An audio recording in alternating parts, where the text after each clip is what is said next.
जय भीम। चाहे सरकार हो या संस्थान, जब सत्ता बदलती है तो व्यवस्था भी रंग बदलने लगते हैं। सत्ताधारी हर चीज को अपने हिसाब से चलाना चाहता है, फिर वो चाहे सही हो या फिर गलत। दिल्ली यूनिवर्सिटी में एक फैसले से हंगामा मचा हुआ है। दिल्ली यूनिवर्सिटी ने एक ऐसा फैसला लिया है जिससे एकेडमिक जगत में तमाम लोग डीयू को लानतें भेज रहे हैं। हुआ यह है कि दिल्ली की ओवरसीज कमेटी ने जानी मानी लेखिका महाश्वेता देवी की शॉर्ट स्टोरी को अंग्रेजी के सिलेबस से हटा दिया है। इसके साथ ही दलित समाज के भी 2 लेखकों की रचनाओं को सिलेबस से हटा दिया गया है। यहाँ खास बात यह है कि महाश्वेता देवी की जिस शॉर्ट स्टोरी को सिलेबस से हटाया गया है वह एक आदिवासी महिला के ऊपर केंद्रित है, आदिवासी महिला की कहानी है। यानी कुल मिलाकर अगर इसको सीधे सीधे हम देखें तो सीधे सीधे साफ समझ में आता है कि दिल्ली यूनिवर्सिटी को दलित साहित्य और दलित साहित्यकार रास नहीं आ रहे हैं।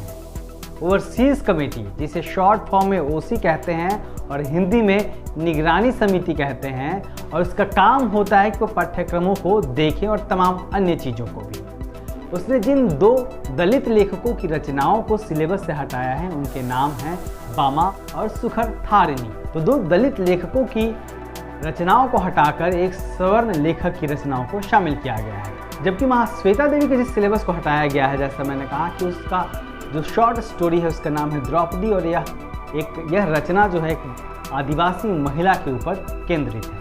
महाश्वेता देवी की यह जो स्टोरी है यह सिलेबस में 1999 से ही पढ़ाई जा रही थी। इस बारे में इस घटना के बाद 25 अगस्त को एकेडमिक काउंसिल की मीटिंग हुई, जिसमें एकेडमिक काउंसिल के 15 सदस्यों ने इसको लेकर अपना विरोध दर्ज कराया, और इन सदस्यों ने ओवरसीज कमेटी पर आरोप लगाया कि वह अपने तरीके से, मनमाने तरीके से काम कर रहा है, और जो दलित आदिवासी साहित्य है और जो रचनाकार हैं उनको कहीं ना कहीं हाशिए पर रखा जा रहा है।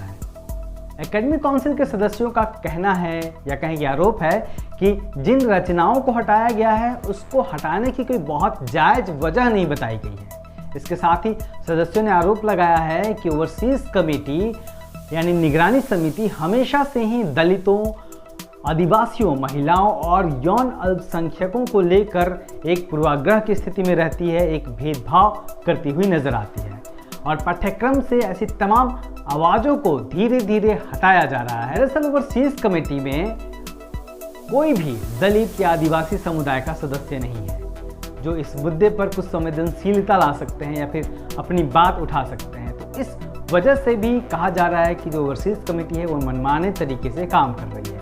इस पूरे विवाद पर जो ओवरसीज कमेटी है उसके अध्यक्ष, जो कि जिनका नाम MK पंडित है, उनका तर्क है कि ओवरसीज कमेटी पाठ्यक्रमों की लगातार निगरानी करती है और ज़रूरी नहीं है कि एक ही रचनाकार की, एक ही लेखक की लिखी हुई बातों को, उसकी कहानियों को ही लगातार शामिल किया जाए।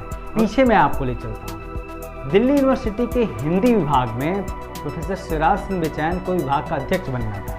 उनमें तमाम योग्यताएं मौजूद थीं और वो टेक्निकली इस पोस्ट को डिजर्व करते थे, और नियम के मुताबिक, जो कि दिल्ली यूनिवर्सिटी का नियम है, इसके मुताबिक शिवराज सिंह बेचैन जी को दिल्ली यूनिवर्सिटी का HOD बनना था हिंदी डिपार्टमेंट का। लेकिन इसके बावजूद उनको लगातार संघर्ष करना पड़ा, लंबा संघर्ष करना पड़ा। दलित समुदाय के, बहुजन समुदाय के जितने भी टीचर्स हैं उन्होंने एक लंबा संघर्ष किया, तब जाकर उनको यह पद मिल पाया था।